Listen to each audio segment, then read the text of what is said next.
마가복음 5장 22절부터 25절까지 말씀입니다.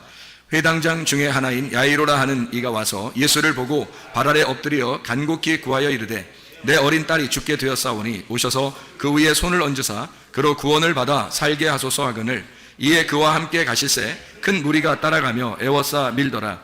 12해를 혈류증으로 알아온 한 여자가 있어. 여기까지만 읽겠습니다. 우리는 낮에 여자에 대한 이야기를 배웠습니다. 여자 귀네라는 여인인데 이 여자는 마리아, 그리고 성경에서 말하는 사마리아 여자, 요한복음에서만 말하면 마리아, 그리고 사마리아 여자, 가늠한 여자, 이런 여자들 이야기할 때 귀네라는 여자를 이름을 썼습니다.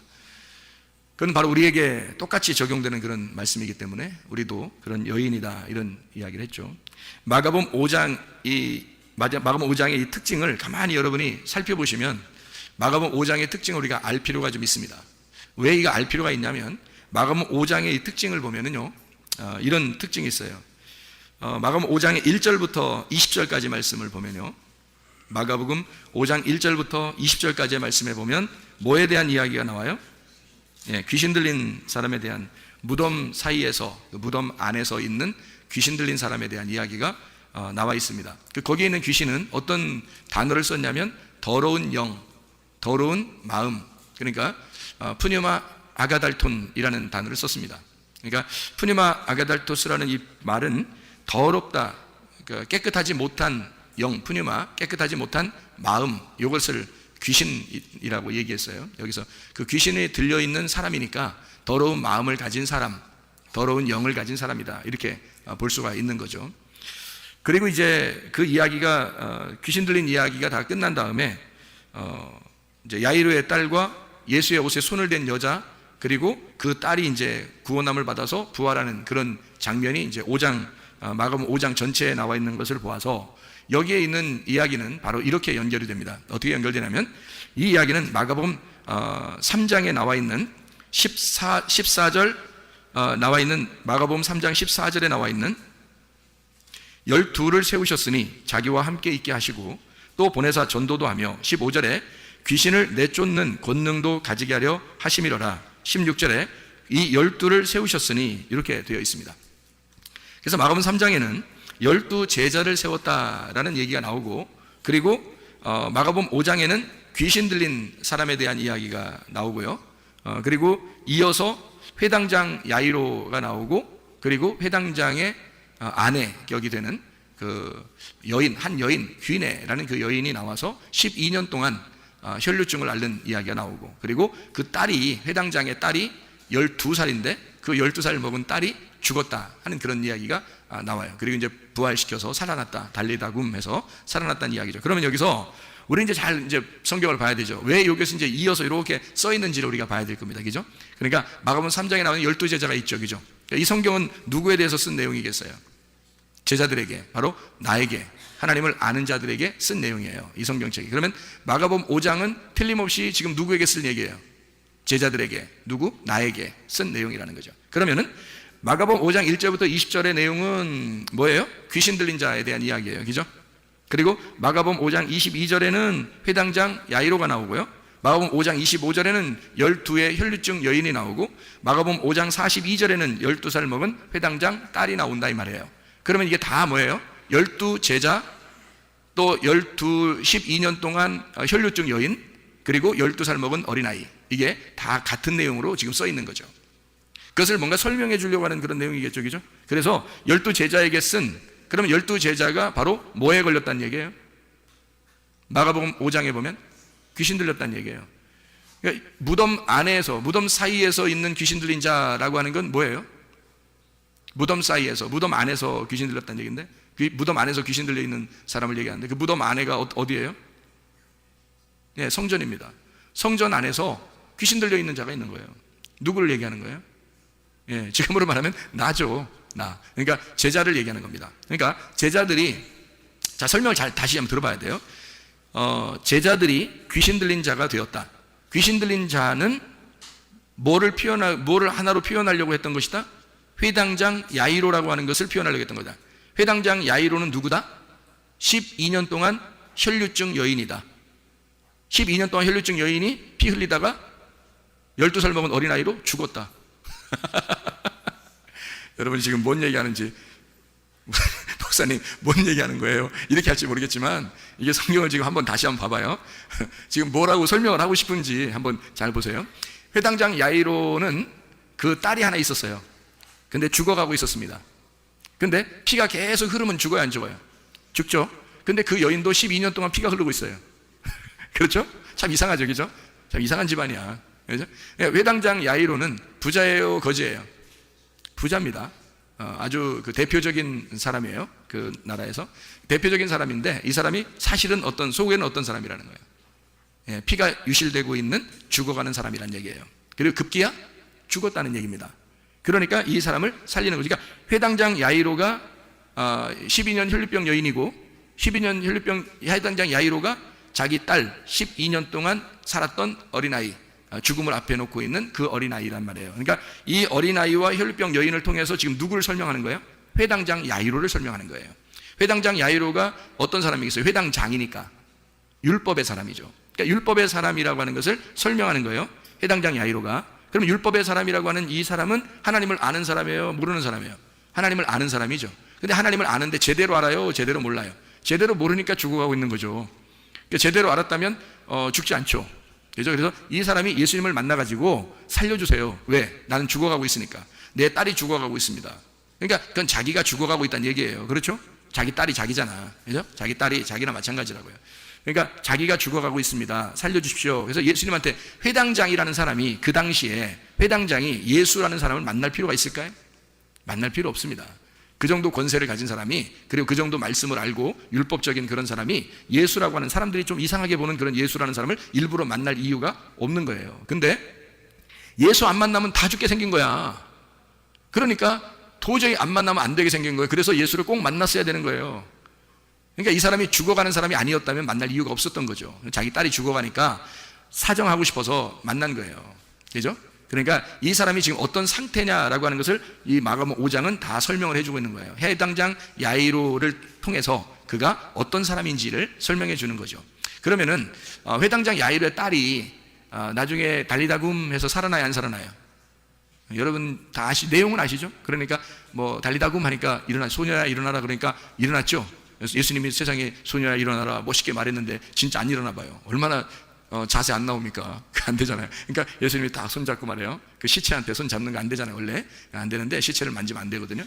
근데 뭐 그렇게 만져도 회당장이 뭐 꼼짝 못해요. 왜냐하면 자기 딸이니까. 자기 딸을 만졌는데 어떻게 해? 꼼짝 못해. 원래 부정하거든, 만지면 안 되는데 만져. 그래 만지고서 회당, 소녀야 일어나라 그래요. 한마디 하니까요, 이 아이가 막 온기가 돌아오고 싹 일어납니다. 일어나요. 일어났더니 예수님이 특이하게, 다른 데는 그런 말 안 해요.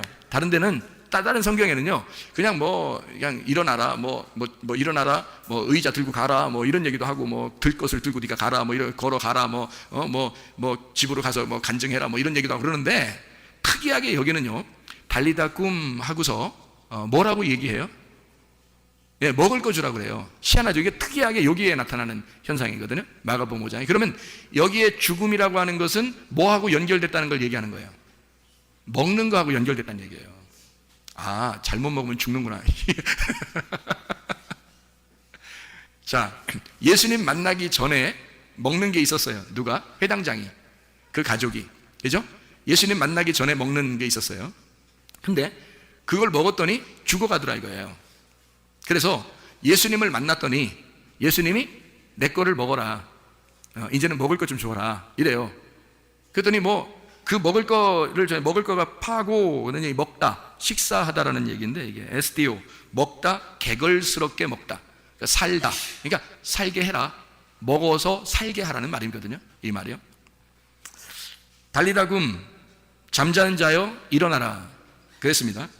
그러면 일어나라 그 말은 누워있어라의 반대니까, 일어나라 그 말은 자유하라 그 말과 같은 얘기죠. 부활해라, 살아나라, 자유해라, 해방시키겠다, 똑같은 얘기겠죠. 치료해주겠다, 구원해주겠다, 그런 말이잖아요. 자, 일어나라, 달리다굼입니다. 자유해라. 그러면 억압돼 있으면, 뭔가에 억압돼 있으면 어떻게 돼요? 그러면 누워있는 거고, 죽어있는 거고, 잠자는 자고, 그죠? 뭐에 억압돼 있으면. 그럼 이거를 풀어주고 자유하게 하면 달리다굼인 거죠. 살아난 거고 부활한 거고 구원을 받은 거고 치료를 받은 거라는 거죠. 그러니까 누워있다라는 말은 병들었다는 얘기고 일어나라는 말은 치료받았다는 얘기가 되겠습니다. 그죠? 예, 그러니까 다시 말하면 예수 그리스도가 이렇게 왔어요. 와서 예수님을 만나고 그 죽어있는 그 아이에게 달리다굼 했어요. 그 말은 예수 그리스도를 만나서 그가 죽어있는 자가, 그러니까 왜 이런 얘기가 있죠. 나사로도 안 죽었을 때는 예수님이 안 왔죠. 나사로 요한복음 11장에. 근데 나사로가 다 죽는 것까지 기다리고 죽은 지 며칠 만에 예수님 오시죠. 그러니까 죽은 걸 확인하고 오시는 거잖아요. 그죠? 다시 말하면 완전히 죽어야 살린다는 얘기입니다. 완전히 죽어야. 그러니까 이 아이도 완전히 죽은 거예요. 그러니까 내가 완전히 죽은 거야. 자, 누가 죽을 거라는 얘기예요, 여기? 누가 죽었다는 얘기예요? 딸이 죽은 거예요? 회당장 야이로가 죽은 거예요? 회당장 야이로가 얼마나 기세등등한 사람이었겠어요. 이해가 돼요? 그렇게 기세등등한 자기가 그 딸의 죽음 앞에 무너져 버리는 거야. 그러니까 자기가 죽는 거야. 자기가 죽어있는 그 사람에게 자기가 죽어있으니까 예수님이 달리다굼 시키는 거예요. 이 사람을 살려주는 거란 말이에요. 다시 말하면 내가 죽은 자리에 예수님께서 생명이 되셔서 너를 자유케 하겠다, 너를 치료하겠다, 그 말이죠. 그러니까 자기가 죽은 것이 없으면, 자기가 아직도 살아있으면 죽을 때까지 주님이 기다리는 거죠. 죽을 때까지. 그러니까 요한복음 11장에서도 나사로라고 하는 사람이 죽을 때까지 기다리는 거예요.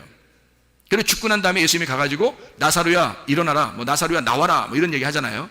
나오라는 얘기는 어떻게 해요? 해방되라는 얘기죠. 자유하라는 얘기고, 거기 억압되어 있지 말고 풀어져라, 치료가 되어라, 구원받아라, 그 말이거든요. 그러니까 너가 지금 완전히 죽은 그 무덤에서 벗어나라, 그 말이거든요. 나와라, 그렇게 했어요. 똑같은 거죠. 달리다굼 한다고 하는 것은 여기서 진리에 의하여 네가 죽었던 네가 생명을 받아서 네가 일어나 치료를 받아라, 구원을 받아라, 그런 말씀이죠. 그러니까 여기서 특이하게 살려놓고 먹으라 그렇게 해요. 그러니까 먹는 데 문제가 있었다는 얘기예요. 그러면 어떤 거에 먹는 게 문제가 있었다는 얘기예요? 회당장이 먹는 게 문제가 있었다는 얘기죠. 그럼 회당장은 보통 뭘 먹고 살아요? 밥 먹고 살지, 뭐 빵하고 밥 먹고 뭐 이런 거, 음료수도 마시고 포도주도 마시고 이렇게 살겠죠. 그런 얘기겠어요? 설마 그런 얘기겠냐고. 그냥 먹으라 이렇게 할 때 특이하게, 그럼 다른 데도 다 먹는 게 중요한 거라면 예수님이 살려주면 무조건 다 먹여야죠. 먹어라. 그다음에 또 뭐 병 치료해서 다 먹어라. 그리고 또 뭐 하고서 구원시켜 먹어라. 이렇게 다 했어야 되는데 여기만 나온단 말이에요. 여기만 나온다는 얘기, 여기에 어떤 특별한 이유가 있다는 거죠. 먹는 문제가. 그러니까 먹는 문제는 여러분과 제가 잘 알듯이 성경에서 양식, 먹는다, 이런 것은 보통 뭘 먹는다는 얘기예요? 말씀을 얘기하는 거죠. 그러니까 먹는데 예수님이 주는 말씀하고 예수님이 오기 전에, 회당장을 만나기 전에 회당장의 집에서 먹던 음식이 있었던 거라지, 그죠? 그러면 말씀인데 예수님을 만나기 전에 먹던 양식이 있었고, 말씀이 있었고, 예수님을 만나고 난 다음에 예수님이 먹으라고 하는 양식이 있단 말이에요. 그러니까 예수님이 주는 양식을 먹어야 하고 예수님이 주지 않는 양식들이 있었단 얘기예요. 그러면 예전에 있었던 그 예수님이 오지 않았을 때 주던 양식을 회당장의 가족들은 먹었던 거죠. 그러니 생명이 다 빠져나가고 죽어가고 있다는 얘기예요. 실제로 죽었단 말입니다. 다시 말하면 그거를 죽이는 양식, 죽이는 말씀이었던 거죠. 그러면 그 말씀의 말씀이 비교가 돼서 이건 선한 말씀이야, 이건 악한 말씀이야, 이건 깨끗한 말씀이야, 이거는 더러운 말씀이야, 이거는 깨끗한 마음이야, 이거는 더러운 마음이야, 이건 깨끗한 영이야, 이건 더러운 영이야. 하나님의 말씀은 영이요 생명이야. 그러면 귀신의 말씀은 귀신의 영이고 귀신의 사망이야. 뭐 이런 얘기가 되겠죠, 그죠? 그러니까 그 말씀, 먹는 양식에 대한 이야기인데, 그 먹는 양식에 하나는 나를 죽이는 말씀이 있고 나를 살리는 말씀이 있다는 거지. 그거를 두 개를 나누어서 설명하는 장면이 어디겠어요? 그러니까 여기 회당장 야이로의 이야기가 나오기 바로 전에 성전 안에, 다시 말하면 무덤 안에 귀신 들린 자, 그가 먹던 양식이 뭐였다는 거예요? 그러니까 귀신의 양식. 그러니까 성전 안에 있었던 영, 성전 안에 있었던 말씀, 성전 안에 자기들이 먹던 율법, 이런 얘기란 말이에요. 성전 안에서 자기들이 먹던 말씀들. 자, 이해가 되겠어요? 그러면 성전 안에서 먹던 이 회당장이니까, 회당 안에 성전 안에 회당장이니까 이 사람은 틀림없이 율법으로 살던 사람이란 말이에요. 그런데 예수님을 초청할 수가 없어요, 원래는. 그런데 죽어가니까 할 수 없이 복음을 초청한 거예요. 그래서 자기가 죽어가니까 살고 싶어서, 사람이 병이 나서 너무 힘들면요, 진짜 낫기만 했으면 좋은 거죠. 진짜 죽어가는 사람이 살기만 했으면 좋다, 이런 얘기하는 것처럼 정말 죽어가고 있으니까, 너무 아프니까 낫기만 했으면 좋겠다는 거예요. 그러니까 이 사람이 이런 상태니까 예수님을 초청한 거예요. 이런 상태니까. 자기가 그런 상태가 아니라면 절대 예수를 초청할 사람이 아니죠, 이 사람이. 그러니까 자기가 어떤 상태니까 예수님을 초청하게 되었다. 그런 이야기가 되죠. 그러니까 이게 다 연결됐다는 얘기를 우리가 지금 제가 설명하느라고 그래요. 자, 12제자, 그리고 귀신 들린 자. 그 이제 귀신 들린 자만 우리가 야 귀신 들렸다 이런 의미가 아니고, 그게 어떤 말씀을 가지고 있었던 사람이냐라는 그런 말이죠. 처음에는 어떤 말씀을 가지고 있었겠어요? 율법이라고 하는 거짓의 말씀, 하나님과 내용이 다른 그런 자기들끼리의 어떤 해석을 한 그런 말씀들, 자기의 의견이 충분한 그런 자기 견해가 있는 말씀들을 가지고 있었다는 거죠. 그러니까 이 사람이, 대표적인 사람이 누구라고? 회당장 야이로라고. 회당장 야이로니까 이 사람은 12에 12년 동안 피가 흘리는 아내를 두고 있고, 그리고 실제로 죽어가는 딸을 두고 있단 말이에요. 그러니까 이 가족은 세트로 지금 하나의 사람을 설명하기 위해서 세트로 지금 죽어가고 있는 겁니다. 이해가 되겠죠? 세상에서 죽은 자를 예수님은 뭐라고 불렀어요?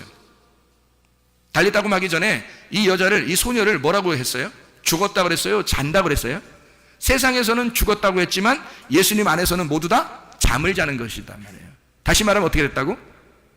살아있다는 얘기입니다.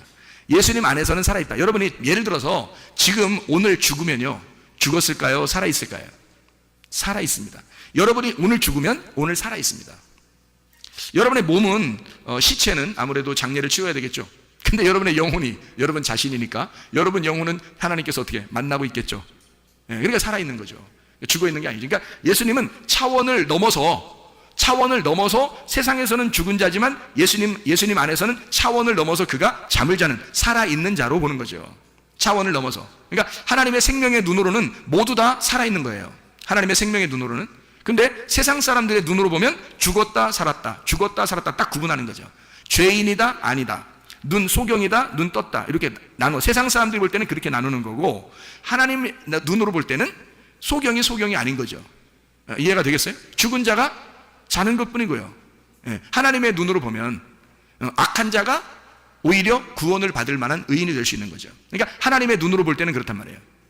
그러니까 병자는 어떻게 돼요? 하나님의 눈으로 보면 치료가 된 자가 보는 거죠. 병자는, 죽은 자는 살아있는 자로 보이니까. 그러니까 잠시 잠을 자고 있는 것뿐이다. 다시 말하면 살아있는데 잠을 자고 있는 자녀들이니까 잠을 깨우는 거죠. 자, 나사로를 부활시킬 때도 예수님이 뭐라 그래요? 나사로야 나와라 그래요. 아니 죽은 자를 뭐 이렇게 부활해라 뭐 멋있게 막 뭐 손을 막 떨면서 막 이렇게 막 힘을 주고 막 이렇게 좀 장풍하듯이 막 그냥 바위를 깨뜨리니 그 왜 못하겠어? 뭐 하려마지 뭐 하나님 예수님이 뭐 그 정도 못하겠어? 손에다가 기를 모아가지고 이거 손가락 뭐 힘을 좀 줘가지고 말이에요, 바위에다가 한번 힘을 쏴버리면 말이에요, 이게 그냥 막 바위가 팍 퍼지고, 그 속에는 죽은 자가 막 팍 부활해서 그냥 사지가 갑자기 쫙 풀려가지고 나오면 진짜 멋있을 거 아닙니까? 진짜. 그런데 그냥 뭐 그런 거 하나도 없이 뭐 바위도 옮겨라 그러고 니네가 옮겨라 그러고 뭐 그리고서 뭐 나사로 보고 나와 뭐 이러고 이런단 말이에요. 나사로야 나와라 뭐 이렇게 그렇게 하고, 그리고 이제 또 수족을 매가지고 이렇게 나왔으니까 끼뚱끼뚱 나왔을 거 아닙니까? 이렇게 끼뚱 나오니까 니네가 풀러줘라 또 이러고요. 그 자기가 한 번에 해결할 수 있는 거를 안 하고 다 자기 사람들 보고 하라 그래요. 그러면서 그걸 같이 경험하라 그러는 겁니다. 이 나사로는 예수님이 볼 때는 뭐예요? 죽음 너머에 살아있는 자로 본 거예요. 그래서 나오라 한 거예요. 죽은 사람으로 본 게 아니란 말이에요. 죽은 사람으로 봤다면 뭐 살아나라라고 하든지 부활해라라고 하든지 뭘 했어야 돼요. 그리고 멋있게, 표현도 좀 더 멋있게 했어야 되는데 그렇지 않고 그냥 옆에 있는 것처럼 일리 와 나와 뭐 문 닫고 있는 사람처럼 말이에요. 나와 뭐 이렇게 얘기한단 말이에요. 참 희한하죠. 그러니까 문 열어주는 것도 그 사람이 하는 게 아니라 예수님이 열어주는 게 아니라 사람들 보고 문 열어 그러면서 나와 이제 이렇게 얘기한 거잖아요. 그 안에 있는 나사로 보고 똑같은 현상이에요. 그러니까 예수님은 살아있는 그 자녀들에게 잠을 깨우면 되지 이렇게 생각하는 거예요. 그러니까 죽음 너머에는 반드시 살아있다는 겁니다. 그러니까 살아있는 존재로 예수님은 보고 있는 거고요. 우리들이 볼 때는 선과 악으로, 죽은 자와 산 자로, 또는 죄인과 의인으로, 소경과 눈뜬 자로 이렇게 딱딱 나누어서 보잖아요. 그게 선악과예요. 그게 선악과. 근데 예수님의 눈은 그렇지 않죠. 예수님의 눈은 죽은 자로 보는 게 아니라 살아있는 자로 보는 거예요. 다 눈뜬 자로 보는 거예요. 소경으로 보는 게 아니고, 죄인으로 보는 게 아니라 의인으로 보는 거예요. 자기가 용서할 거니까, 다 용서했으니까 그렇게 보는 거예요. 그러니까 예수님의 눈에는 다 병든 자로 보는 게 아니라 치료된 자로 보는 거예요. 병든 자가 아니고. 그러니까 그냥 뭐 예수님은 그냥 손을 댔다면 그냥 치료받죠. 그게 예수님이라고 하는 믿음 자체란 말이에요. 예수님이라는 믿음, 그 믿음이 일하시는 거란 말이에요. 그 믿음이. 그러니까 그가 낫는 거죠. 살아나는 거고. 자, 무슨 말인지 알겠죠? 하나님은 그래서 우리를 절대 죽은 자로 포기하지 않는다는 얘기입니다. 하나님 우리를 절대 죽은 자로 포기하지 않는다는 거예요. 계속 우리를 살아있는 자로 보고 있다는 얘기예요. 그러니까 희망 있는 거야 우리가. 하나님의 눈으로 보니까 우리가 희망 있는 거야. 내 눈으로 보면 희망이 없죠. 자기 눈으로, 사람들의 눈으로 보면, 세상 사람들의 눈으로 보면 희망이 없어요. 근데 예수님의 눈 안에서는 다 산 자들이니까 희망 있는 거예요. 살아있는 자니까. 이미 죽어있는 자면 희망이 없죠. 그래서 여기서 사람들은 죽었다고 얘기하고 예수님은 살았다라고 얘기하는 거예요. 자고 있다, 잠시 자고 있는 거다라고 얘기하는 거죠. 그건 자는 자들에게 대한 희망이잖아요. 그죠? 이미 죽었다 그러면 희망이 없죠. 사람들이 볼 때 죽은 거지 예수가 볼 때 죽은 건 아니란 말이에요. 자, 무슨 말인지 알겠죠? 그래서 결국에는 이 이야기가 누구를 깨우기 위해서예요. 회당장 야이로를 깨우기 위해서예요. 그러니까 여기 12년 혈류병 여인과 그 다음에 그 12살 먹은 이 아이의 죽음을 통해서 누가 지금 혈류병이 있고 누가 지금 죽어가고 있냐면 회당장 야이로가 그렇게 되고 있는. 그래서 회당장 야이로가 누굴 만나니까 해결되는 거예요? 예수라는 복음을 만나니까 해결되는 거란 말이에요. 그러니까 여기 여러분 지금 나사로 얘기를 좀 했으니까 나사로 얘기를 조금 더 할게요. 나사로라는 얘기가 신약에 몇 번 정도 나올까요? 이게 나사로가 라자로스라는 단어인데 이게 엘 아자르라는 구약에 있는 엘 아자르, 그게 아브라함의 종 이름이죠. 엘리에셀, 엘 아자르라는 그 엘 아자르가 하나님은 돕는 자라는 단어고요. 그게 이제 돕는 배필 같은 그런 단어예요. 보혜사 같은 거고요. 하나님은 돕는 자다 할 때 엘 아자르라는 단어를 쓰는데 그게 나사로라는 단어가 나오는데 이게 신약 성경에 몇 번 정도 나올까? 제가 한번 나사로라는 이름을 라자로스라는 이름을 다 찾아봤어요. 신약에 나오는 라자로스를 다 찾아봤다고요. 나사로 나오는 걸 다 찾아보니까 몇 번 나오냐면 누가복음 16장에 한 번 나오고요. 그리고 요한복음 11장에 나오고 요한복음 12장에 나오더라고요. 세 번만 딱 나옵니다. 그러니까 세 번이 이제 세 번이 한 단어만 나오는 게 이제 나사로 해서 16장에 누가복음 16장에 하나 둘 셋 넷 네 번이 나오고요. 그리고 요한복음 11장에 하나 둘 셋 넷 다섯 여섯 번이 나오고요. 요한복음 12장에 하나 둘 셋 넷 다섯 번이 나옵니다. 그러니까 몇 번 안 나와요. 그러니까 장수로 말하면 요한복음 11장하고 12장에는 누가 나오는가 하면 나사로가 예수님의 그 친구, 진짜 사랑하는 그 나사로 있잖아요. 그 죽었다가 살아난 나사로 할 때는 요한복음 12장에 나오는 거고 나사로를 살려준다 할 때 나오는 건 요한복음 11장이에요. 그러니까 요한복음 11장하고 요한복음 12장은 둘 다 죽은 나사로 살리는 그 얘기만 나오는 그 사람만 나오는 거예요. 우리가 잘 아는 누가복음 16장에는 거지 나사로, 그거만 나오는 겁니다. 그러니까 나머지는 하나도 안 나와요. 신약에 나사로라는 이름이 하나도 안 나와요. 요것만 딱 나와요. 그러면 뭔가 전해주는 의미가 좀 있겠죠.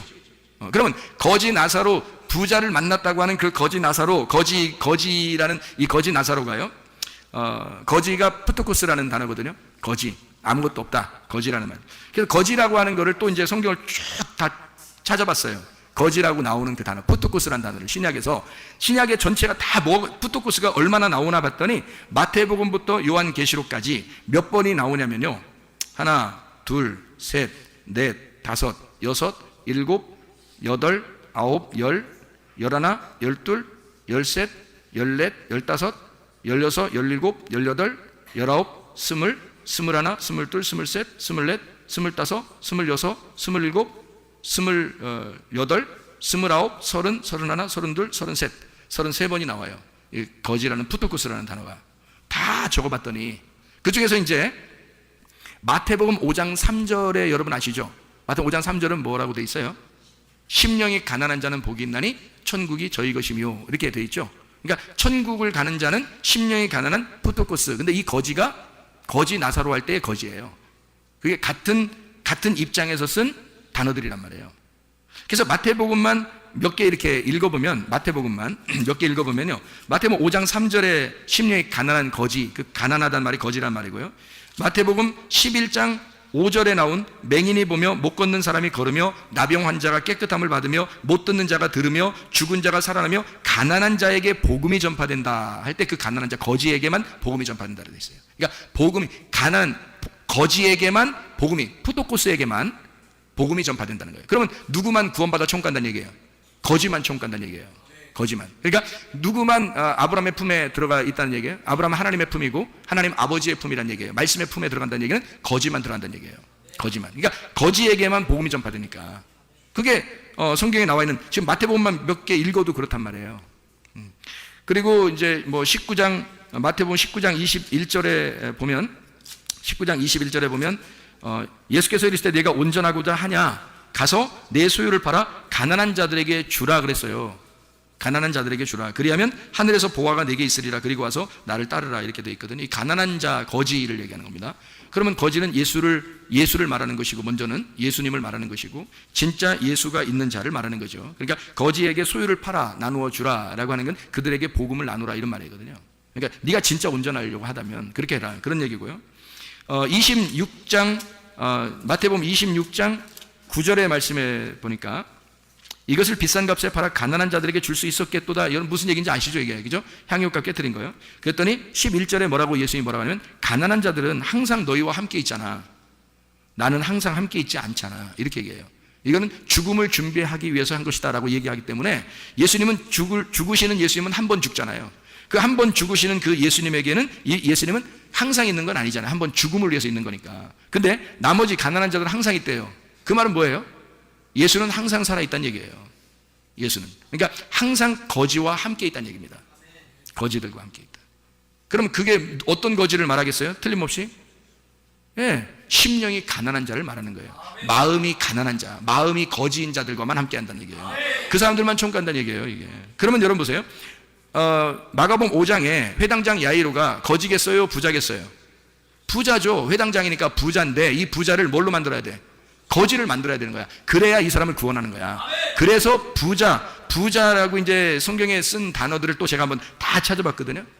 플루시오스라는 단어인데 그 부자라는 단어를 다 찾아보니까 몇 개 정도가 나오냐면 또 뭐 이렇게 하나 이렇게 뭐 세면 많아요. 이게 좀 있어요. 좀 있는데 뭐 돼요. 읽을까요? 한 몇 개라고? 숫자 안 세도 되겠죠? 이렇게 있어요. 그럼 누가복음에만 있는 부자를 한번 볼까요? 누가복음에만 있는 부자. 그러니까 가난한 거지는 지금 마태복음만 봤잖아요. 그러니까 부자는 지금 누가복음 것만 한번 보자고요. 어떻게 나오나, 부자가 특징이 어떤 식으로 나오나 한번 보자고요. 누가복음 6장에 24절을 보면 이렇게 되어 있습니다. 그러나 화 있을진저 너의 부자들이여 너희는 너희의 위로를 이미 받았도다. 부자는 이미 위로를 다 받았다는 거예요. 그러니까 자기가 이 땅에서 혼자 잔치하는 거예요. 그러니까 하나님 나라의 잔치가 아니고 자기가 혼자 잔치하는 사람이 혼자 잘났다는 거죠. 혼자 말씀 안에서 그냥 잔치하는 거예요, 이 사람이. 이게 부자인데요. 또 12장에 나옵니다. 누가복음 12장. 여러분 12장 보면 뭐 아시죠? 12장. 12장에 16절을 보면 이렇게 되어 있습니다. 또 비유로 그들에게 말하여 이르시되 한 부자가 그 밭에 소출이 풍성하매 할 때 그걸 어떤 부자라고 그래요? 어리석은 부자죠, 그죠? 어리석은 부자에 대한 이야기가 나와요. 그때 부자라는 단어를 쓴 거예요. 플루시오스요. 그리고 이제 그 14장에 12절을 보니까요. 누가복음 14장 12절 보니까 또 자기를 청한 자에게 이르시되 네가 점심이나 저녁이나 베풀거든 벗이나 형제나 친척이나 부한 이웃을 청하지 마라. 그러니까 부자는 데려오지 말라는 거예요. 혼인잔치에 부자는 데려오지 마라. 잔치가 일어나면 부자는 데려오지 마라. 들었건대 그 사람들이 너를 도로 청하여 내게 가품이 될까 하노라 할 때 그 부자라고 썼습니다. 그러니까 부자는 자기 거를 절대 그러니까 다른 사람에게 구걸을 하지 않는 사람을 얘기하는 거예요. 그러니까 자기가 다 아는 거야. 자기가 다 알고 다 가지고 있고 자기는 풍성한 거예요. 그래서 다른 사람에게 그냥 나눠주면 자기는 구걸 안 해요. 한마디로 구하지 않는단 말이에요. 말씀을 구하지 않아. 자기가 다 가지고 있다고 생각하니까. 16장 1절입니다. 우리가 이제 부자에 대한 이야기. 또 제자들에게 이르시되 어떤 부자에게 청지기가 있는데 그가 주인의 소유를 낭비한다는 말이 그 주인에게 들린지라 이렇게 할 때 1절에 나오고요. 19절에 누가복음 16장 19절에 한 부자가 있어 자색옷과 고운 베옷을 입고 날마다 호화롭게 즐기더라 할 때 나사로 가난한 거지 나사로하고 부자와 거지 나사로 얘기할 때 누가복음 16장에 19절부터 31절까지 설명하는 거 아시죠? 그래서 누가복음 16장에는 16장의 1절과 19절과 21절 그리고 22절 이렇게 부자에 대한 이야기가 16장에 나오고요.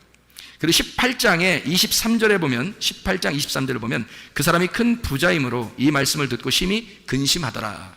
예수님께서 부자가 하나님 나라 들어가는 게 낙타가 바늘구멍 들어가면 더 어렵다 할 때 그 말 할 때 그 부자예요. 그 부자는 거기다 또 쓴 겁니다. 25절에도 그렇게 나와 있죠. 그죠? 낙타가 바늘귀 들어가는 것보다 부자가 하나님 나라 들어가는 게 너무 어렵다. 이렇게 할 때 그 부자를 똑같이 썼습니다. 19장 2절 말씀. 삭개오라 이름하는 자가 있으니 세리장이요 또한 부자라 이렇게 되어 있죠. 그죠? 부자라. 그리고 21장 1절 말씀 보니까 예수께서 눈을 들어 부자들이 헌금함에 헌금 넣는 것을 보시고 가난한 거지 같은 과부가 드리는 것을 보고 더 크게 드렸다라고 얘기할 때 부자들이 헌금을 냈다 이렇게 얘기하는 그 얘기. 부자들은 자 특징을 보니까 어때요? 지금 우리가 누가복음만 쭉 봤거든요. 특징을. 그럼 부자들은 어떤 특징을 갖고 있어요? 자기가 풍성하죠. 풍성하니까 다른 사람에게 구걸하지 않는 거예요. 그죠? 그러니까 한마디로 말하면 부족함이 없는 겁니다. 자기가 부족하지 않으니까 예수가 필요하지 않겠죠. 그죠? 복음이라는 예수가 필요하지 않아요. 왜냐하면 복음은 가난한 자들과만 함께 있으니까. 그렇죠? 그러니까 부자의 특징을 보니까 여기서 누구 특징이 나와요? 어리석은 부자가 나오고요. 부자가 거지 나설할 때 그 부자가 나오고요. 그리고 삭개오도 부자라고 나오고요. 그죠? 그리고 헌금 낼 때 부자도 나오고요. 또 청함 받을 때 부자는 청하지 말라 이런 말도 나오고요. 그죠? 그러니까 여기서 이 부자들에 대한 이야기가 이렇게 나오고 거지에 대한 이야기가 나오는데 회당장 야이로라고 하는 마가복음 5장에 회당장 야이로가 부자였죠. 그러니까 뭘 만들어야 돼요? 가난한 거지를 만들어야 돼. 그러니까 부자에서 가난한 거지를 만들려니까 지금 자기가 가지고 있는 걸 다 뺏어야 돼, 안 뺏어야 돼요? 다 뺏겨야 되는 거예요. 그래서 이 회당장이 자기 그 아내인 여인 12년 동안 혈류병, 그러니까 이게 그 피가 계속 흘러나가는 그런 병을 가진 여인, 그리고 그 딸이 죽어가는 그 딸을 바라보면서 자기에게 희망을 다 잃어버린 거죠. 자기가 이제까지 알고 있었던 자기가 가지고 있던 그 부자의 모든 행태가 다 사라지는 겁니다. 그때. 그러니까 예수님 앞에서 자기가 완전히 다 깨지는 거죠. 원래 부자는요, 개를 밑에 두고 자기가 음식을 먹다가 개한테 던집니다. 그러면 개가 이제 그걸 받아먹거든요. 그런데 수르보니게 여인 알죠? 수르보니게 여인. 그 수르보니게 여인은 자기를 개만 또 못하게 여기 예수님이. 그래서 수르보니게 여인한테는 내가 개들한테 주는 말씀도 개한테 던져주는 것도 못 주겠다. 뭐 이런 얘기를 해요. 그러니까 내가 개들한테는 줄 수 있지만 너한테는 못 준다 이런 얘기도 되는 거고요. 개한테 주는 것만큼도 너한테는 할 수 없다. 이렇게. 그러니까 부자들도 개한테 던지지 않습니까? 라고 얘기하면서 예수님은 뭐라고 하냐면 그 여자의 얘기에 예수님은 뭐라고 대답하냐면 나는 이스라엘의 이스라엘의 사람들, 이스라엘 내 백성에게 왔지 이방인에게 오지 않았다. 이방인인 이 수르보니게 여인은 그러면 부자도 개한테 던져주는데요. 그러면 개한테 던져주는 그것만 나한테 던져줘도 내가 그걸로 좀 살아나지 않겠습니까? 내 딸이 살지 않겠습니까? 라고 할 때 그 개 있잖아요. 개. 이 개라고 하는 게 이게 퀴나리온이라는 단어를 썼고요. 이게 개가 사냥개 할 때 퀴온이라는 단어입니다. 마가복음 우리가 지금 보고 있으니까 마가복음 7장의 28절 말씀이에요. 마가복음 7장 28절 말씀. 여자가 대답하여 이르되 주여 올소이다. 상 아래 개들도 아이들이 먹던 부스러기를 먹나이다 라고 자기에게 지금 자기를 취급을 뭐라고 한 거예요? 이 수르보니게 여인은 지금 자기를 뭐라고 취급한 거죠? 개라고 취급한 거예요. 내가 개인데요. 나 개인데 개는 부스러기라도 먹지 않습니까? 그러니 내가 개인데 나한테 좀 던져주세요. 그러니까 나사로가요. 부자와 거지 나사로에서 그 나사로가 누구하고 함께 먹고 있었어요? 누가 나사로의 그 헌배를 핥고 그랬어요? 개입니다. 이상하죠? 특징적으로 개하고 거지하고 같이 나와요. 개하고 거지하고 그리고 개하고 이런 수르보니게 여인하고 같이 나오죠. 그러니까 이 개는 어떤 특징을 가지고 있냐면 부자의 상에서 떨어지는 부스러기를 먹는 이방인들을 얘기하는 거고 그리고 죄인을 상징하는 거죠. 그게 개란 얘기입니다. 그리고 이 사람들은 특히 자기가 내세울 게 하나도 있어요, 없어요? 없죠. 그러니까 거지라는 거예요. 거지. 근데 문제는 부자가 천국 가는 게 아니라 거지가 천국 간다고 성경에 나오는 거예요.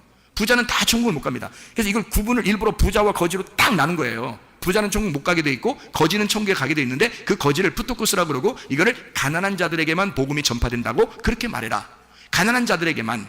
그래서 이 가난한 거지에게만 복음이 들어갈 것이고 복음이 들어간 사람들만 구원받아 아브라함의 품, 하나님 말씀의 품, 하나님의 품에 들어간다. 이걸 설명하는 거거든요. 그러면 반드시 뭐가 돼야 되냐면 부자는 거지가 돼야 된다는 얘기예요. 무슨 말인지 알겠습니까? 이 땅의 얘기를 하는 게 아니에요. 이게 여러분이 알고 있는 것들을 얘기하는 겁니다. 여러분이 알고 있는 것들을 얘기하는데요. 여기 회당장 야이로는 자기가 알고 있는 것들이 있을 겁니다. 충분히. 그죠? 자기 지식이 있을 거고 자기 생각이 있을 거고 자기 의견이 있을 거예요. 자기 견해가 충분히 있을 거란 말이에요. 그런데 이거를 싹 다 뺏겨서 거지가 되지 않으면 회당장 야이로는 희망이 없어요. 하나님이 보실 때. 그래서 이걸 다 뺏어놔야 돼요. 다 뺏으면 거지가 되는 거거든요. 자기가 알고 있었던 게 있고 회당장인데 다 뺏으려니까 어떻게 해요? 다 쳐버리는 거죠. 주변을 이 사람이 가지고 있는 모든 소유를 다 쳐버리는 겁니다. 그럼 이 사람이 깨끗한 자기만 딱 나오겠죠. 거지로 나오는 겁니다. 그러니까 한마디로 옷을 이거 입고 저거 입고 계속 겹겹이 입었는데 옷을 싹 벗겨놓고 그냥 알몸땡이로 딱 예수님 부르는 거예요. 그러니 그 앞에서 뭐 예수님 앞에서 뭐라고 얘기하겠어요? 자기가 뭐 잘난 체를 하겠어요? 뭐 하겠어요? 다 죽어가고 있는데 지금 딸이 뭐 지금 앞에서 뭐 죽어가고 실제로 죽었는데 그러는데 거기 앞에서 뭐 예수님 앞에서 뭔 잘난 체를 하고 있으며 뭐 회당에서 뭐 내가 율법에서는 뭐 내가 뭐 이렇게도 행하고 저렇게도 행하고 내가 뭐 이런 사람인데요 당신은 뭘 얘기하러 이 땅에 왔습니까? 뭐 하면서 뭐 부자들은 그렇게 얘기하거든요. 바리새인들은 그렇게 예수님을 대적하고 그러거든요. 그런데 이 사람은 할 말이 없어요. 왜? 자기 죽어가니까. 그러니까 완전히 이 사람 거를 빼내서 부자를 거지 개로 만들어 버리는 거예요. 이게 쉬운 거냐고. 이게 부자를 겹겹이 옷을 껴입은 부자를 개 만들어 버리는 겁니다. 이게 이런 작업이에요. 그래 이 작업을 하는데 보통 이 작업이냐고. 이게 그러니까 사람 하나 작살 내버리는 거예요. 한마디로 사람 하나 병신 만들어 버리는 거야. 그리고서 개 만들어서 구원하겠다는 거예요. 주님이 개 만들어서. 그러니까 거지 만들어서 구원하겠다는 거예요. 여러분 잘났으면 얼마나 잘났어요? 어떻게 해야지 구원받아요? 내 개입니다. 내가 가면 생각하니까 그지예요. 나 개입니다. 나 아무 타진 게 없네요. 나 진짜 주님의 복음만 필요합니다. 나 살려주세요. 나를 치료해 주세요. 나를 거듭나게 해주세요. 내 생각 다 빼버리고 주님 생각으로만 살겠습니다. 내 믿음 빼고 주님 믿음으로 내가 살겠습니다. 내 말씀 다 빼고 주님 말씀으로만 살겠습니다. 이거는 거지만 구걸하는 거예요. 거지만 구걸하는 거예요. 이 사람이 거지가 안 돼서는 예수님을 초청할 수가 없습니다. 거지가 되니까 초청하는 거예요. 예수를. 그리고 예수는 그의 죽음을 살려버리는 겁니다. 그 집안에 죽어가는 그 집안을 살려버리는 거예요. 여러분의 집안이 잘 되는 역사, 여러분 몸이 잘 되는 역사, 여러분의 그 잘못된 모든 문제들이 갑자기 잘 되는 역사는 예수가 초청되면 됩니다. 예수가 예수의 말씀이 여러분 안에 들어오시면 되는 거고요. 예수의 믿음이 여러분의 가정에 강타하면 되는 것입니다. 자기가 할 수 있는 게 아니에요. 내가 할 수 없을 땐 다 내려놓는 겁니다. 그냥 거지가 되는 거예요. 그냥 개가 되는 것입니다. 그러면 주님이 그냥 살리는 거야. 이 사람을. 그 구원이야. 그게 치료고 그 말씀의 역사, 그 믿음의 역사가 들어오면 되는 것입니다. 내게 아니야. 내가 가지고 있었던 거 아니야. 이제까지 가지고 있었던 거 아니고 예수가 가지고 와야 되는 거예요. 예수의 복음이 와야 돼. 치료가 와야 돼. 그 믿음이 와야 돼. 내 거 아니고 예수께 와야 되는 거예요. 그게 와야 구원받는 것입니다. 그래서 거지만 복음이 들어간다는 것입니다. 거지만 자기가 뭐 좀 알고 있다. 교회 생활 뭐 오래 했다. 다 쓸어봤어요. 그게 뭐냐고. 그게 뭐가 대단해서. 저도 태어날 때부터 뱃속부터 그렇게 신앙생활 오래 하고 목사 되고 신학 공부하고 열심히 했던 사람이에요. 그게 뭐? 그래서 다 필요 없어요. 주님 앞에서 내가 벌거숭이 모습으로 나 거지예요.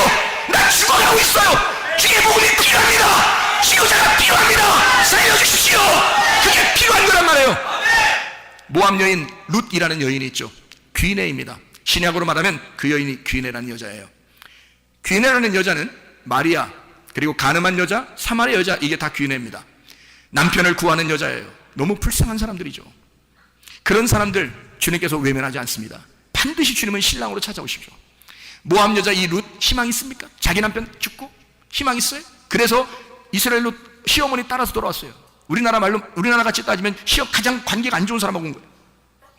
가장 관계가 좋은 사람이었어요. 성경에서는 그렇단 말이에요. 성경에서는 가장 관계가 좋은 사람으로 왔는데 한국 말로 따지면, 한국 사람의 그 정서로 따지면 가장 관계가 안 좋은 사람으로 온 거란 말이에요. 아무도 의지할 사람이 없어요. 시어머니 하나 붙들고 왔으니까 시어머니 하나 받고 대화할 사람이 없어요. 그런 사람이에요. 얼마나 외롭겠어요. 아무도 만날 수도 없고 그냥 그 여인, 그 시어머니 하나 따라서 왔어요. 시어머니가 어떤 나라 사람이냐면요, 이스라엘의 베들레헴 사람이에요. 다시 말하면 말씀입니다. 베들레헴에서 예수가 태어나잖아요. 그러니까 그 하나님의 거듭난 그 장소란 말이에요. 하나님의 거듭난 장소에서 온 여인, 그 여인을 따라서 모압 여자가 전혀 구원받을 수 없는 여자예요. 여러분과 저 같은 그런 귀인입니다. 전혀 희망 없는 여자가 그 여인, 베들레헴에서 온 여인, 그 여인 시어머니 따라서 온 거예요. 하나님의 말씀 붙잡고 따라온 겁니다. 와서 아무 희망이 없는데 그 여자가 우연히 어딜 들어갔다고요? 하나님의 계획 속에서 보아스의 밭에 들어갔어요. 보아스의 밭에 들어갔는데 세상에 놀랄 일이 벌어진 거예요. 그 땅이 보아스의 밭인 거예요. 그래서 거기에 들어가서 막 웃음꽃이 없었던 보아스의 밭에 룻이 들어가니까 갑자기 여인이, 이쁜 여인이 하나 오니까, 여러분과 제가 아무리 얼굴이 못생겼어도요, 주님은 이쁘게 보십니다. 교회, 보아스의 밭이 교회인데요, 이 교회에서 여러분 다 누가 못생겼어, 누가는 뚱뚱해, 누구는 키 작아, 야, 그런 소리, 그 주둥이라고 그건 다 주둥이에요. 그건 입이 아니에요. 그런 게 어딨어요. 보아스의 밭에는 지금 룻만 들어오면 웃음꽃이 피는 장소가 된 거예요. 룻이 들어와서 괜히 화기애애해진 거예요. 보아스가 괜히 기분 좋아해요. 저 여인이 누구냐? 다 물어보고, 괜히 물어봐요. 왜 물어봐? 어떤 여자야? 괜히 물어보고 그래요. 그리고 다 알고 있었어요. 근데 그 여인한테 막 친절을 베풀고 막 이럽니다. 그 여자가 누구의 지시를 받고 또 들어오냐면요, 시어머니의 지시를 받고 둘이 이제 작전을 세우는데, 시어머니의 그 작전에 싹 이제 계획을 세워가지고요, 그 시어머니가 뭐라 했어요? 말씀, 보아스를 연결해주는 성령님입니다. 그게 시어머니예요. 그래서 이 룻이 그 말씀에 따라 그 계획에 작전을 딱 짜가지고요 들어옵니다. 들어왔어요. 이 여자는 신약으로 말하면 뭐라겠어요? 마리아와 같은, 사마리 여자와 같은, 가늠한 여자와 같은, 해산하는 여인과 같은 뭐 그런 여자라 그랬죠. 그런 귀내는 바로 뭘 해야지 귀내가 완성이 되는 거예요? 이 뱃속에 잉태를 해야 이게 완성이 되는 거예요. 아이가 태어나야 이게 여자가 완성이 되는 거예요. 귀내는 부족한 밭이에요. 부족한 배를 가진 여자, 부족한 배를 가진 여자, 씨가 필요한 여자, 이게 귀내란 말이에요. 그래서 뭔가가 채워져야 할, 남편을 만나야 할 여인이 귀내란 말이에요. 그래서 이 여인도 남편을 만나야 돼요. 이 뱃속에 아들이 잉태가 되면 되는 거예요. 그러면 자기의 지금까지 죽어가던 그 생명이 빠져나가는 피가 흐르던 것이 멈춘단 말이에요. 이 여자가. 이게 혈류병 여인이라는 거지. 이 혈류병 여인도 피가 자꾸 새는 거예요. 죽어가는 거잖아요. 근데 임신을 해버리면 피가 딱 멈춥니다. 이해가 되겠어요? 임신을 해버리면 속에 아이가 딱 들어가면 그러면 딱 멈춰요. 누가 주인이 된 거예요? 아기가 주인이 된 거예요. 아기가 들어가서 이제까지의 내 몸에 주인이 나였는데 아기가 들어와서 아기가 주인이 돼버리는 거예요. 그러면 이 여자가 자기가 주인이니까 지금 어느 나라 여자로 왔어요? 모압 여자로 왔는데 아기는 지금 누구 아기를 받았어요? 보아스의 아기를 받은 거예요. 그러니까 지금 이 속의 뱃속은 지금 누가 자라나고 있는 거예요? 베들레헴 사람이 자라나고 있는 거예요. 베들레헴에서 태어난 예수가 자라나고 있는 거란 말이에요, 속에. 이해가 돼요? 그러니까 이 귀내는 뭐 할 때 완성이 된다고? 이 밭에 씨가 들어가서 정착을 하고 출산, 이것이 씨가 터져 나오면 이게 완전히 완성이 되는 밭이 되는 거란 말이에요. 밭이 그러니까 혼자 자기가 주인이었었는데 씨가 들어오니까 씨가 주인이 돼버리는 거야. 그래서 씨가 주인이 되니까 밭이 자기가 완전히 씨한테 정복당한 거야. 그러니까 씨가 주인이 돼버린 거지. 씨가 자기 밭을 완전히 정복해버린 거예요. 이 아기가 이 엄마를 완전히 정복해버린 거야. 엄마는 아기한테 꼼짝 못하는 거예요. 그러니까 모압 여자가 베들레헴 사람이 돼버리는 거지. 이해가 됩니까? 모압 여자가 베들레헴 사람이니까 뭐가 들어오니까? 말씀이 들어오니까, 보아스의 씨가 들어오니까 베들레헴 사람이 돼버리는 거야. 이게 베들레헴 아기 예수를 잉태하게 되는 놀라운 여자가 돼버렸단 말이에요. 그래서 그게 귀내가 진짜 씨를 받는 그 순간이 있었다고요. 룻기서에 잘 보세요. 룻기서에 3장의 9절입니다 3장의 9절. 룻이 보아스의 옷을 덮고 있습니다. 룻이 와가지고요 살짝 보아스의 옷을 덮은 거예요. 나를 덮으소서, 나를 덮으소서. 그러니까 보아스의 아내가 되는 거야. 여러분, 보아스의 아내가 되는 거야. 말씀이 이 속에 들어와 임신이 되면, 그러면 이 여자는 신분이 바뀌어버리는 거예요. 이해가 됩니까? 마가복음 5장의 혈류병 여인은 귀내입니다. 남편을 만나야 하는 씨가 필요한 여인이란 말이에요. 그래서 이 여자가 뭘 만졌어요? 예수의 옷자락을 만진 거야. 무슨 말인지 이제 감이 잡히셔야지. 배도 잡히고 사과도 잡히고 포도도 잡히고.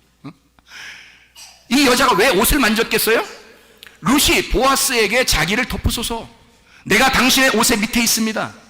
혈류병 여인이 예수님의 옷자락을 만지며 나는 이 옷자락을 만지면 낫을 것이다, 이 남자가 나의 남편이 될 것이고 이 남자가 나에게 이 말씀이라는 씨를 줄 것이다, 나는 이 남자의 말씀을, 이 남자의 아이를, 이 속에 예수를 잉태하게 될 것이다, 나는 살아날 것이다, 죽은 내가 살아날 것이다, 병들어 죽어가는 내가 살아날 것이다, 이걸 믿는 것입니다. 이 여자가 나는 당신의 아내요, 나는 당신을 바라보는 사람입니다. 나는 당신의 옷을 날 덮어소서, 나를 살려주소서, 나를 치유해주소서. 말씀이 여러분 속에 들어가 일하시게 하시길 바랍니다. 기도하겠습니다. 우리 하나님 앞에 간절하게 한번 기도합니다. 주여, 세 번으로 기도합니다. 우리 하나님, 나는 귀인입니다. 나는 희망이 없는 여인이에요. 주여, 나를 살려주소서, 나를 치유해주소서, 나를 구원해주소서. 주여, 기도합니다. 주여! 주여! 주여! 우리 하나님 아버지 역사하심을 인도하심을 믿습니다. 살아계신 우리 하나님 역사하심을 믿습니다. 말씀이 우리 속에 잉태되어 우리 하나님 말씀이 일하시게 도와주옵소서. 말씀이 주인되게 하옵소서. 믿음이 주인되게 도와주옵소서. 생명이 주인되게 도와주시옵소서. 우리 하나님 주 예수가 우리의 목자 되게 하셔서 내 모든 결핍을 가져가 주시고 내 모든 부족한 걸 채워주시고 예수가 나의 목자가 되셔서 나의 모든 구원자가 되셔서 우리 하나님 치료자가 되실 줄로 믿습니다. 말씀이 일하게 하옵소서. 주의 뜻대로 살게 도와주시옵소서. 우리 하나님 예수의 이름으로 명령하며 그들이 이루어진 놀라운 역사가 일어나게 도와주시옵소서. 우리 하나님 아버지 사랑과 은혜를 감사드립니다. 아버지의 말씀이 우리의 속에 들어가 역사하시옵소서. 우리의 속에 들어가 우리의 주인 되시옵소서. 우리의 목자 되시옵소서.